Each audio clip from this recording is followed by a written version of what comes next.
Right. Hi, everybody. Welcome to Make a Difference in the Life of a Child. Consider becoming an SC foster parent. We are so glad that you're joining us, and we have a very special guest. Jill, we're so glad you're here. Hello. My name is Kaylee, and I am the director of Care to Foster, and I'm also a foster parent. And I'm going to let Jill introduce herself to y'all, and we are just so excited to have her.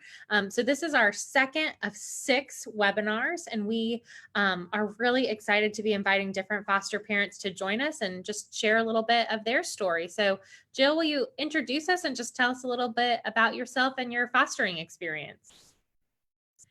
Yes. Hi, everyone. I am Jill, and have been a foster family for 6 years now. My husband and I have live in the same small town we were born and raised in, and we have 3 children of our own. And we decided about 6 years ago that we were ready to do something that was going to be more impactful on a daily basis rather than just a mission trip here and there. And so we jumped on this fostering train, and honestly, we haven't looked back since. That's awesome. Well, Jill, we're so excited to have you, and we know that that your experience is just going to be so valuable for everyone. So let's go ahead and get started. So Care to Foster is hosting this webinar. We're an initiative of Fostering Great Ideas, which is a nonprofit that's kind of headquartered in Greenville, South Carolina, but we have programs all over the state and actually in a couple other states and countries as well. So we're so glad that you're here. So one thing that I'll share as we're talking about becoming licensed foster parents in South Carolina, so we do not license foster families. Our goal is to get you connected to the agency that's going to be the best fit for you. So as we talk about your different licensing options, we just want to know, we want you to know that we cannot license you, but we are more than happy to get you connected to the licensing agency that's going to be the best fit for you. So what can you guys expect from our time together? So we are planning on being together and chatting for the next 45 minutes. Of course, you can watch live, or you could come back. The video is going to be available on Facebook, as well as the webinar will be able to watch on demand via Zoom as well. So we are going to try our best to answer your commonly asked questions. This is really just an overview. We'll talk about the licensing process as well. The best place to get your specific questions answered, we'll do our best, but if you get connected to a licensing agency, they're going to give you the details of their process specifically, so you know more about what to expect. But Jill and I are both foster parents, and so we can tell you a little bit about our experiences. Maybe I think Jill and I were saying, some of the things we wish someone had told us when we were getting started. We both kind of jumped in blindly.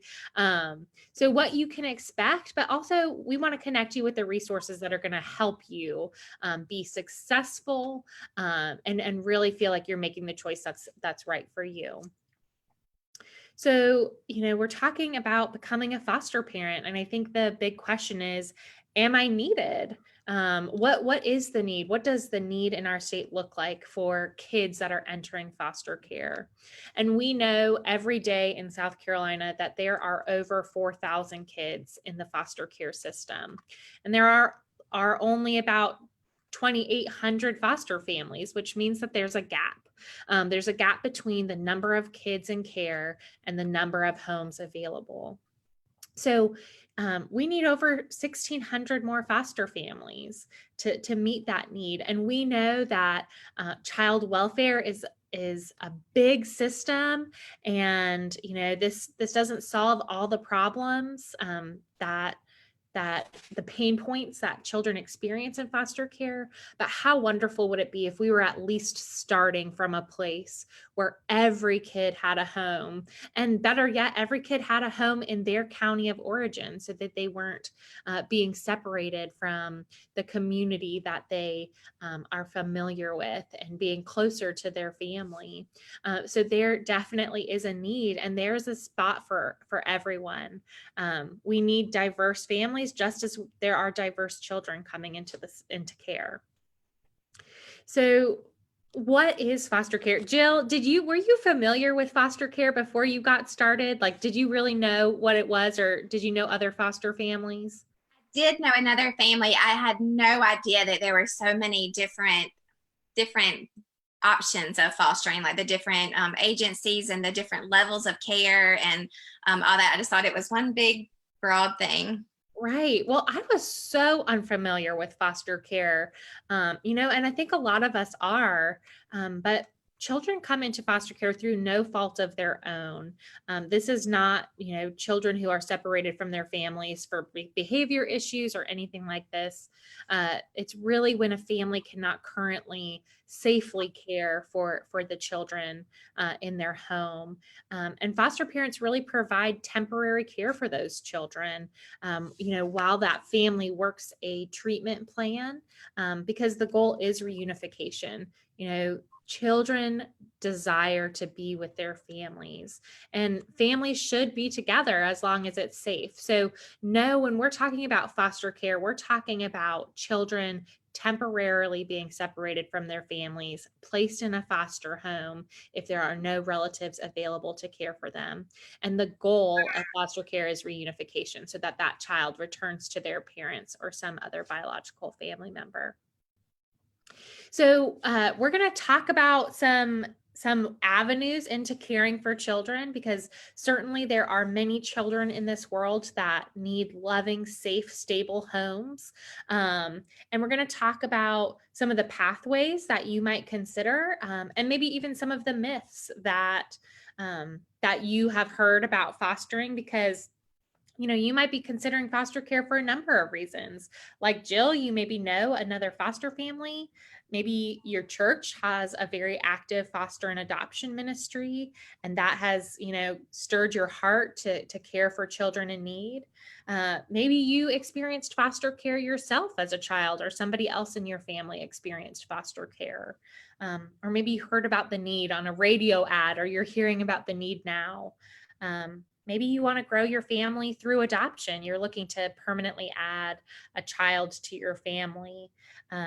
Or maybe you're a teacher or a nurse or one of the many other professions that work directly with children, and a child who is experiencing foster care. So there's lots of reasons that you might be here today.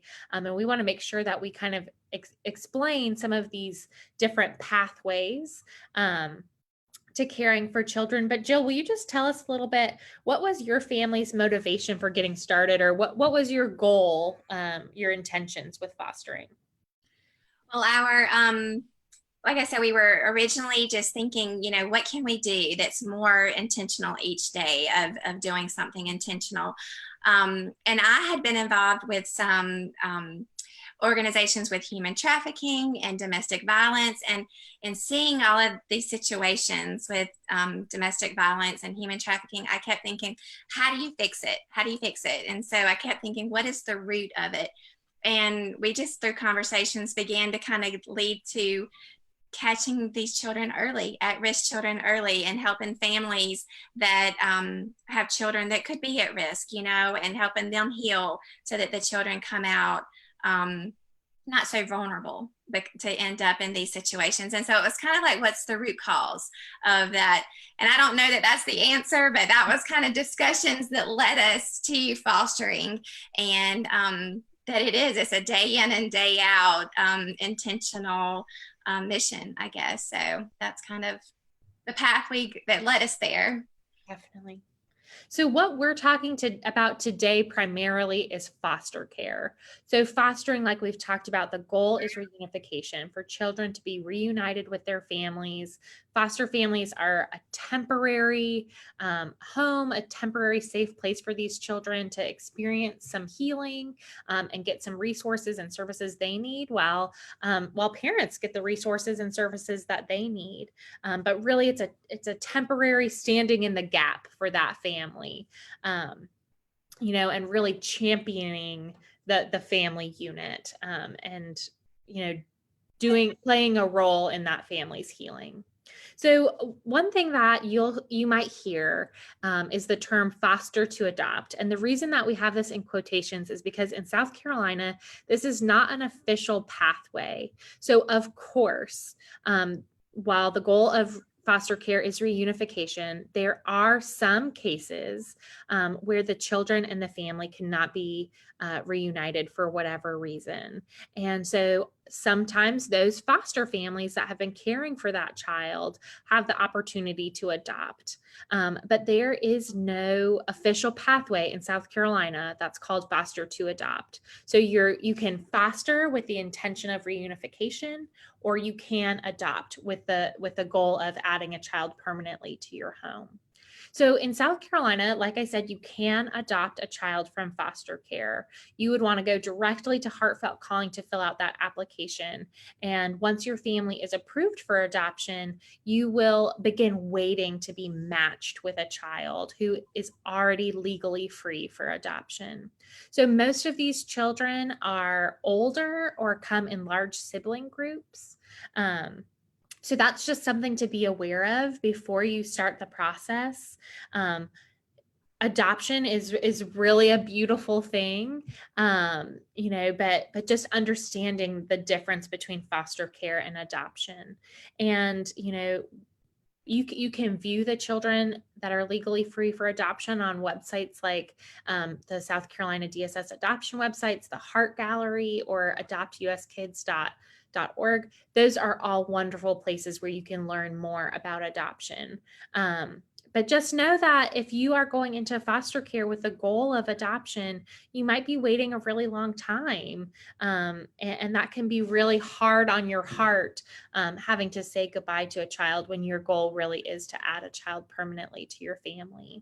So Jill, I know you guys have a little bit of experience with this, that both fostering and, potential adoptions, and you've made some different decisions throughout the years. Would you mind just sharing with us a little bit about those situations and kind of what that looked like for you? Absolutely. And I think it's like you said, it's important to know that you can never from the onset decide how a case is going to go, because it almost never goes the way that you think it's going to go from the beginning. So being open to that, the ebbs and flows of how the case is going to go. Our original intention was to foster. We did not plan to adopt, and that was not on our radar. We were always open to it, but that was not the onset goal, was to add to our family. So we began fostering, and we saw lots of children come and go. Some stayed for as little as a night or a weekend, and some, were for 2 years and such. And so it's hard to say goodbye, but we always looked at it as we're just a part of the story. We help get them back to their family that was working so hard for the children. And what better part to be able to say, I loved and cared for your child while you were, working to get yourself together, and then be a part of that. And some we've been able to continue that relationship, which is incredible. And then some, you're not always able to maintain that relationship, and that's okay, because that you were able to hopefully help that family in some way. But we have most recently have an opportunity to adopt, and it was just one of those that just felt right. We just knew from very early on that if the possibility happened, she was going to be ours. But we were also very ready to say goodbye if that's what we had to do. And and we, had to do that sometimes, say goodbye to those really hard ones. But anyway, so yes, again, we never know what happens. And so we're trying to be patient with the system. But right now, that's kind of where the road is heading for this particular one. Right. And there is not a whole lot of certainty or clarity in foster care. I know that that's something for me as a planner that I've really had to let go of, is trying to predict what's going to happen next, or trying to predict a timeline. But thank you for sharing that, Jill. And I think that this is so important because a lot of the things that we see or know about foster care, come from the media or TV or movies that maybe don't get it 100% accurate, or maybe, what we knew as a child or when we were younger about the foster care system, and things have changed. So it's just important. I think the more you know, the more prepared you can be to be successful as a foster family. So I'm going to talk just really quickly about the three most common barriers to fostering, and Jill is going to kind of reflect on these as they kind of reflect some of their family's barriers before they jumped in and when they were considering fostering. Um, so so the most common barriers we see to fostering are these questions: Can I foster if my spouse isn't on board? Can I, or how is this going to impact my biological children? Uh, how am I going to be able to say goodbye? What Jill kind of just touched on. So those often are the most common barriers to fostering. And that first one is huge, right? If you are married and you are in a partnership and you're considering foster care and one person is on board and the other one is not, that can be really challenging. And every relationship is different, but our recommendation is, to really, really talk as a couple. And if you have children, including them, talk as a family about what are the hesitations. Maybe you just need to learn a little bit more, get some more information. And if you're watching today, this is a great place to start. Maybe you need to get to know another foster family and really see what the experience is like firsthand. Or maybe that is, talking to a licensing agency and just getting some more details on, what this could actually look like for your family. But our recommendation is always to get on the same page, because foster care is hard and it's going to put some stress on your relationships. And so, just really talking through that together. And, of course, foster care is going to impact your biological children, or if you have any permanent children in the home. And that's something to be aware of. But far and above, we hear families saying this has impacted our family in positive ways. It's been a tangible way for us to teach values, to help our kids develop positive character traits. We've seen such good things happen. But obviously, there's going to be extra stress as you're adding more kids to the home and you're asking your kids to share maybe their rooms, their toys, your attention. And so those are really things to consider as you think, is this the right time to foster? And we know families that foster before they have kids, while they have young kids, families that wait till their kids are a little bit older. There's never a perfect time, but you can really assess for your own family. And the third barrier, and probably the one I hear most often, is, wouldn't it be so hard to say goodbye? What happens if I get too attached? And yeah, there are going to be some hard goodbyes, because the goal of foster care is reunification. But really what you're doing is investing in those children, and investing in the family. And so hopefully those relationships, the time that you spend together, is worth it. And I have heard so often people say, my heartbreak is worth it if it means that their heart doesn't have to break, if they can have a stable and loving home. So Jill, I know some of these concerns or barriers were some of your own. Do you mind telling us a little bit about that? Absolutely. Well, starting off with being on the same page, we were for sure back and forth. I would be ready, and my husband would say, "I don't know. I'm just not sure. Let me think about it some more." And then he would say, "Okay, I think you're right." And I would go, "Oh, that hesitation." And so really, we went back and forth for quite a while, over a couple of years, before we. And it was I remember the final decision was one night we were having this conversation again, and he was like, "I think we should." And I said, "I think we should." And so I messaged that night to say, because I was like, I'm not going to give it time for us to back up. And so it's really funny that you mentioned that as one, because that absolutely was one for ours. And the timing has to be right. And you're right. You both have to be on board. Impact of children is absolutely always still a concern. It was not so much before because we were so, just blinded to what we were really taking on. But it's for sure still a thing. But you are so right when you say the positive impacts. And if my children, especially my girls, my older girls, were sitting here today, they would absolutely tell you. It has changed their life, but it's changed it for the better in a lot of ways. And the life lessons and the character that it's built inside of them just makes me very proud as a mom. And that's not anything that parenting has done. It's the experience that they've been raised amongst has done for them. So, yeah.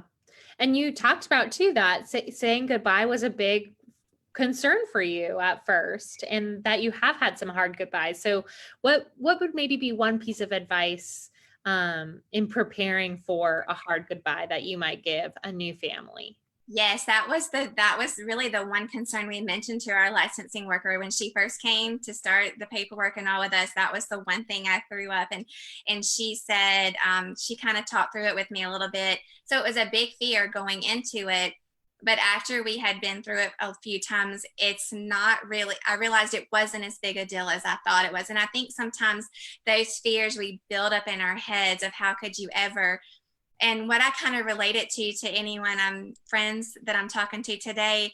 And I say, it's just like if your child comes to stay at our house for the weekend or, a sleepover, whatever, our children have friends over. I love and care for those children while they're here, while they're here with us, just like I would my own children. I'm going to be sure that they're taken care of and they're, are happy and they feel secure when they're going to bed at night and that kind of thing. But at the end of the day, I know that you're going to come pick them up, at the end of the weekend or the end of the sleepover, and because they belong to you. And so that's kind of the mental thing that I've had to teach myself is they're here and they're going to be a part of our family and included in everything, just as I would any of my children's friends that were here for a visit or for a stay. But at the end of the day, they belong to someone else. And so they're going to, to put them back with their family is the way it's supposed to be. So. You feel like you're accomplishing a goal when they are able to go back home, when you go in with the expectation that that's how it's going to be. Right. Don't you think? Yeah. It's not a loss. It's more of you see it as a win, that's what this was set up for. And that's what we were able to accomplish. And so it's a win.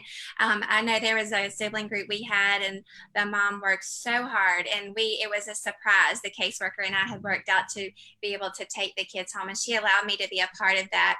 And so we stopped on the way and bought balloons and a cake and, like party supplies, plates and stuff. And because it was truly a celebration that they were going back home.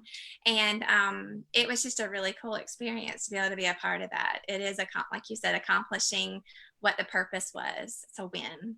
Yeah. So like we said, a lot of the things we think we know about foster care might be myths or misconceptions, things that we learned as, children that may not be true anymore. It might just be things that we saw on the media that have kind of clouded our judge or our view of foster care. But for most of us, we just don't really know much about foster care if we haven't been directly impacted by it.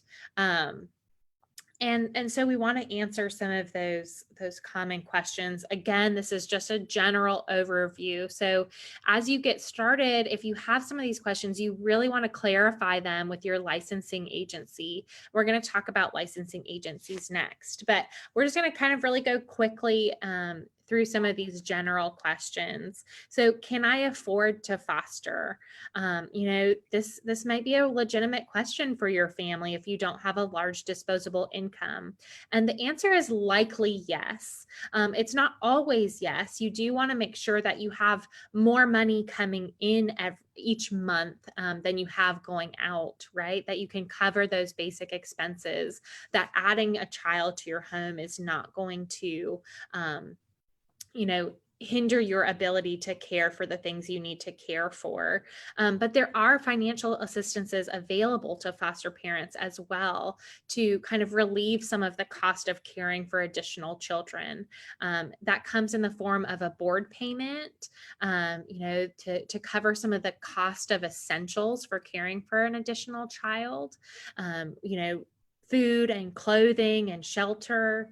If you both work outside the home or you're a single working parent, you can use ABC vouchers to get the cost of daycare or after school care covered. So there are some financial assistance available. I think one of the questions that comes along with this so often is, are they going to be on my medical insurance? I don't think I can afford to put them on my medical insurance coverage. And children who enter foster care automatically receive Medicaid. So the cost of their doctor's appointments, dentist appointments, counseling, prescriptions, that is not out of pocket to the foster family. So likely you can afford it. There are some stipulations to that, but for the most part, the answer is yes.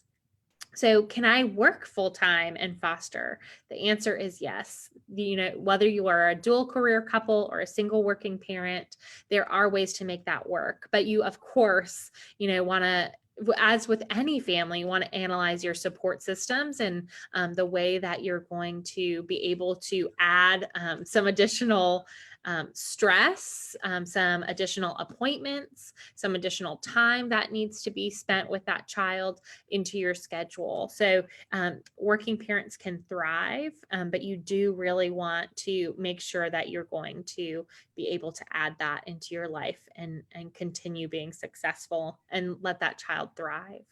So can I foster if I'm single? Yes. So many of our single foster parents are just total rock stars. There are so many reasons that single parents make great foster parents. Can I foster if I don't own a home? And the answer is yes. There are foster parents all over the state that live in all different types of home environments, whether that's an apartment, condo, townhouse, home, whether you own or rent.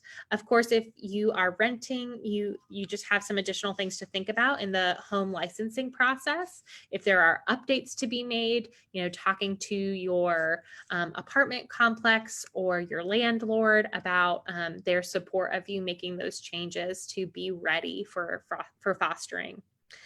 Can I choose the age range of the children that come into my home? And the answer is yes, you are able to give preferences. Now, there definitely is encouragement to consider the widest age range possible. But for some families, there are legitimate reasons to keep that age range smaller, whether that's, considering your biological children's age, considering just your schedule. Do they need to attend daycare or school full time? What can you make work? The smaller your age range, the less calls you might get. And just considering what you might be best suited for. Jill, did you have an initial age range when you guys got started? We thought babies, like 2 and under, because I was like, that's what we've been through that stage multiple times. I can handle it. It quickly changed. So as you learned and expanded, what does your age range look like now? Honestly, I say we're wide open, and it's always considered as case by case basis and what our life looks like at that moment, what season of life we're in with schedules and activities and what would fit with that season. Yeah. So we started out 0 to 6. And then we also quickly expanded our age range because school age children just fit with our schedule better. Daycare was a challenge to secure quickly when we were both working outside of the home. And so we just learned that that's what was going to work for us. And so even if you're starting with an initial age range, or maybe it's a preference for just girls or just boys or whatever it may be, you can definitely expand those preferences as time goes on. So can I say no to a placement? Yes. Just like Jill said, it's a case by case basis. Sometimes it's not a good time for a placement. Sometimes, a child's needs are just not what you're going to be able to meet well. And if you know that in advance, it's always better to say no, because then they can find that child a home that's really going to be a best fit for them. And I'm going to let Jill answer this next question. I think so often there's just some fear or worry about, what if a child is placed in my home and it's just not working out? So Jill, we both have had experience with this, with really challenging placements, and just tell us how you have handled that. Yes, it's hard to say no when that comes. And so I think, like you said, it's very important to really listen and make that decision so that they can find the best home for a placement, rather than coming to you and then realizing it. So it's important to not let that guilt, because I was that way. I would just, oh, I didn't want to say no, but it's important to make that call early. But in the case that you do have a placement and certain things begin to come up, and sometimes, many times, placement doesn't know everything as a child come in. But if it is going to be a medical condition that you're not going to be able to get to certain medical appointments that are going to be very important for that child, and they have to make that move, or if it's a behavior thing, or if it's a mixing of ages and genders within your own family that just is not going to mix. You're The one thing that was told to me, and it's so true, to just reiterate, you're never required to keep a placement that's not a fit for you. And so the next step is just to communicate that with your licensing person and with your the caseworker for that child, and they can work together with you. And it doesn't have to be a guilt thing of, oh, I'm having to have this child move, because again, the goal is to get that child in the best possible placement that can be. And so to keep a child that is not going to be a fit for you out of guilt, or to not make that move, it could be harmful for the child in the long run. And so you want to work to find that placement. And so it's important to put down anything and everything and that you've learned about the placement, and communicate that, and then they can make a better match the next time for that child, because moves are never encouraged, and it's not in the best interest of the child. But to work with them full of everything that you've learned that can make a better placement for them that second time. So Yeah, definitely. So we're going to look at the foster care licensing process. And again, this is just an overview, but actually things have changed recently in South Carolina. So you used to have the option of choosing between public DSS or a private foster care licensing agency. And currently, DSS is not licensing new non-relative foster homes, which this is a really good thing, because the state now gets to focus exclusively on licensing relatives, so that children will be able to live with people they know, and those people will be able to have the support and resources that they need. So of course, we're in this big time of change and transition as DSS has made that change. But the great thing is you have lots of options still of wonderful foster care licensing agencies. So the foster care licensing process is going to look a little different depending on the agency that you choose. So from the very beginning, you want to think about if you want to do regular foster care or if you want to do therapeutic foster care. So the majority of families do start with regular foster care. This is your typical child that comes into care. They are going to be placed in a standard home.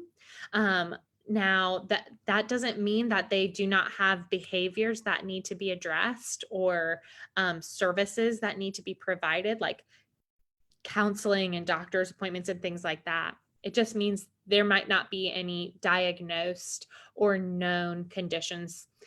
While therapeutic foster care is children who just need a higher level of support, a higher level of care. And that might be medical, physical, social, behavioral. Like Jill mentioned, there are different levels of care. So perhaps if you have experience working in special education as a nurse or a physician, therapeutic foster care might be a really good fit for you if you have a heart for children that just need that additional level of care. So the reason that that's your first decision is because those are two separate processes. You're going to be looking at two different sets of licensing agency options. So your next step really is to choose a best fit agency. And there is no best agency. It's just the agency that's going to be the best fit for you and your family at this particular time. So we are happy to talk with you through those options, help connect you to those different people that might help you learn more about the different programs that exist. But really, one of the most powerful things you can do is talk to a foster family that's licensed with that agency. Maybe even ask that licensing worker, can you connect me with a current foster family? And I always say, you want to make the decision about your agency with your head and your heart. You want to make sure that agency, is able to answer your questions. They're able to tell you about their licensing process, and you can identify, if there are going to be certain barriers, if there are going to be certain issues, if there's maybe not a match in your values. You want to make sure that they lay out all the requirements so you understand really what you are signing up for. But you also want to make that decision with your heart. Is there a connection? Is there that warm feeling? Because often your agency is going to be your number one support system in talking through, what are the resources available to you, how they can best serve and care for you. So thinking about best fit agency, not necessarily the best agency, because an agency that serves one family really well, it may not be the best fit for your family that has different needs, or maybe you're just in a different season of life. So the licensing process, like we said, is going to look a little bit different depending on the licensing agency you choose. But a really general overview is you're going to choose standard or therapeutic and then connect with that agency. And then you're going to go through a series of steps with that agency, which will include filling out an application, scheduling some different appointments and trainings, submitting a series of paperwork, hosting the agency in your home, completing health and safety inspection with the state fire marshal. And there's going to likely be a lot of waiting. So Jill and I both experienced hiccups in our licensing process, and a lot of these things have changed since we got licensed. But Jill, how long did your licensing process take? It took about 6 months, but probably closer to about 5.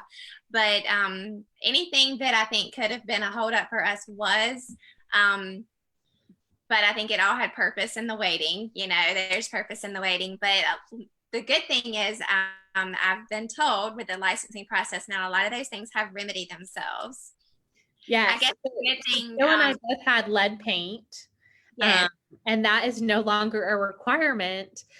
So a lot of those kind of barriers that families hit in terms of having to make home renovations have been remedied, which is a really good thing. And DSS is reporting an average of about 120 or 125 days to licensure. So I think our family was right about 5 months as well. But as soon as we turned in our license to state office, we got a call for placement. So that happened pretty quickly. Yeah.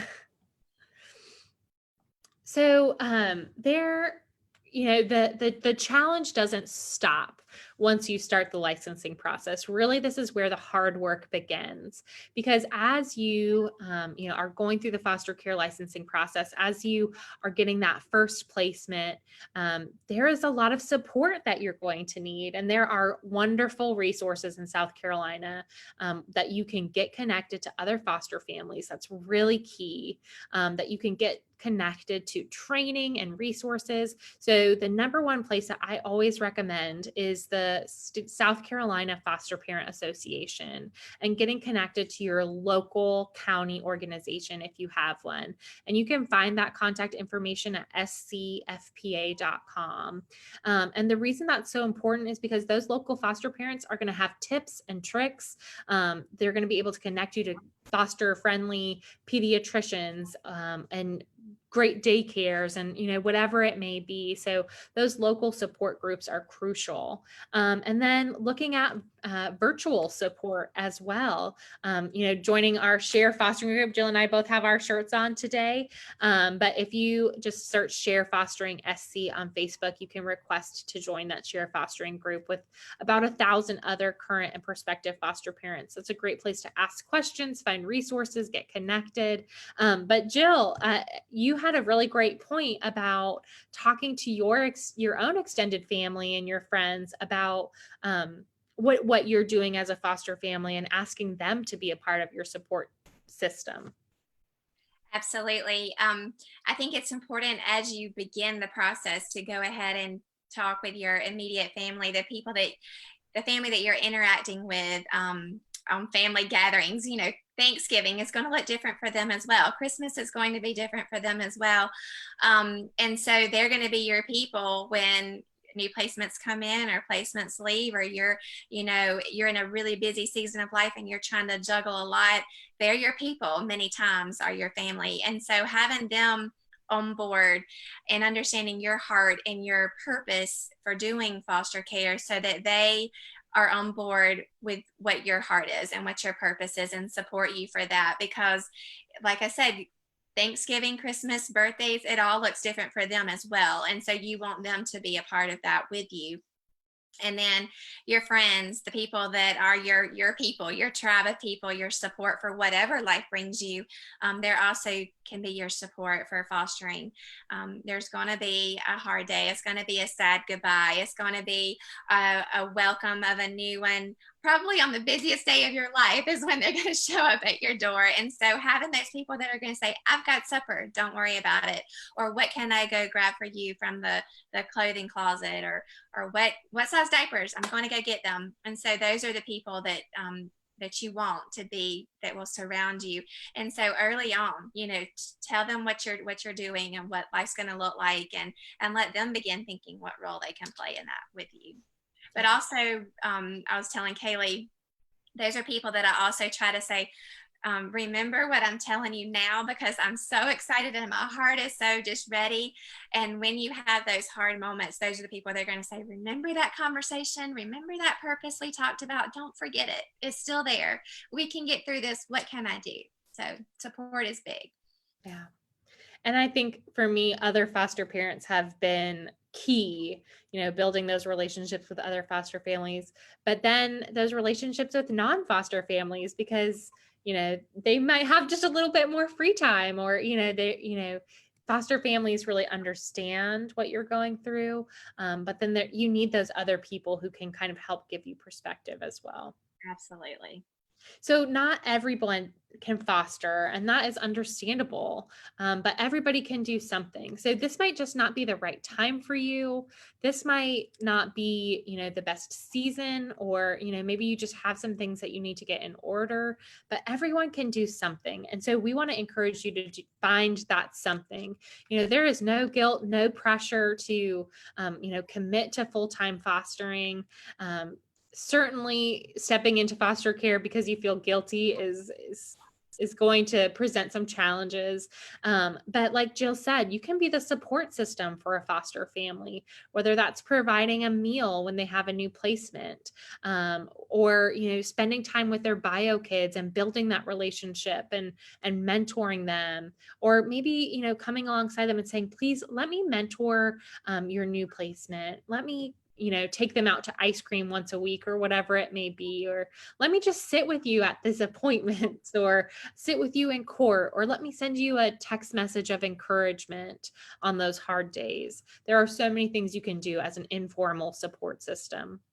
But there are some other formal options that you can, advocate for children in care and support foster families. Again, connect with those local foster parent associations to find ways to connect. But you can become a mentor, become a tutor. There are programs set up, and we have some great ones in the upstate through Fostering Great Ideas. But maybe consider becoming a guardian ad litem or a CASA. Just like there's a desperate need for more foster families, there's a desperate need for guardians who act as the voice of the children in court. So you get to know the children, you get to know the foster family, the birth family, and you get to really advocate for that child and what's in their best interest. And the judge takes that into consideration. So definitely a need for guardians just as much as foster families. And you can find more about that at your kind of county guardian or CASA website. Jill, anything else that you can think of for those people in your life that, can't foster right now, but they want to do something? I think that, like you said, just talking to a foster family and asking them, whatever community you're in, or church group, or even in your work environment, if there's a foster family, ask them directly, because it probably looks a little bit different for every foster family, but also within each county and the things and services that are already set up. But they're going to be able to tell you, we have, this is so great, but I'm going to tell you what we could really use are babysitters once a month for our monthly trainings, because foster parents do have ongoing trainings that they do. And finding babysitters is a big deal for that sometimes. So, it could be something so simple that you can say, I can do that. That's simple, So have a conversation with them and say, what's one thing that we could do for the foster parents in our area. Yeah. Thanks so much, Jill.